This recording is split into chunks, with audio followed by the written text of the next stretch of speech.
নমস্কার, আমি ঐশী। কেমন আছেন আপনারা সবাই? অনেক দিন যাবত ভিডিও আপলোড করা হয় না, কারণ ভিডিও এডিট করতে আমার লেট হয়ে যায়, যার কারণে ভিডিও জমে থাকে। এখানে আমি কিছু হাফ ভিডিও ক্লিপ নিয়ে ভিডিওটা মেক করেছি। এটা হচ্ছে ঢাকায় যাওয়ার ব্লগ। তো সকাল সকাল আমরা রওনা দিয়েছিলাম চট্টগ্রামের অলংকার মোড় থেকে, যেখানে কুমিল্লায় গিয়ে আমাদেরকে 20 মিনিটের একটা ব্রেক দেয়। আমরা এই টাইমের মধ্যে লাঞ্চ করে ফেলি, আর এটা বাসের সাথেই অ্যাড ছিল। আমাদের লাঞ্চ করা শেষ হলে আমরা আবার বাসে উঠে পড়ি, দেন এক ঘুমে পৌঁছে গেলাম আমাদের গন্তব্যে।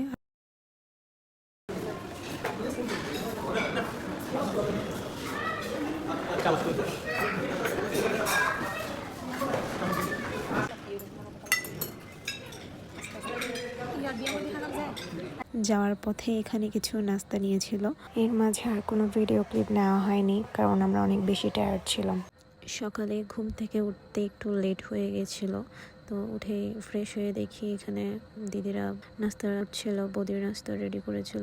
তো নাস্তা শেষ করে এদিকে দাদার মেয়ের সাথে একটু দুষ্টুমি করছিলাম। খুব শাই ফিল করে সে।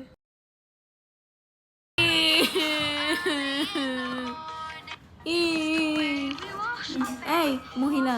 তো এরপর একদম রেডি হয়ে আমরা বেরিয়ে গেলাম। প্রথমে আমরা আমার এটা বারবার ভুল হয়ে যায়, বাংলা মোটরে গিয়েছিলাম। বাংলা মোটরে অবস্থিত ইস্টার্ন প্লাজাতে গিয়েছিলাম, একটা কাজ ছিল। তো এখান থেকে বের হয়ে আমরা ন্যাশনাল ব্যাংকে চলে যাই, যেহেতু দিদি মানে বড় বোন আর তার হাজব্যান্ড বাইরের দেশে ট্যুর দিতে যাবে, ওই ব্যাপারে একটু দরকার ছিল। তো এখানে ম্যানেজারটা খুবই পলাইট ছিল, আমাকে একটা গিফট দিয়েছিল ছোটোখাটো। এরপর হচ্ছে আমরা মেট্রোতে চড়ার জন্য চলে যাই, আর সত্যি বলতে এটা আমার প্রথমবার ছিল, আর আমার অনেক বেশি ভালো লেগেছিল।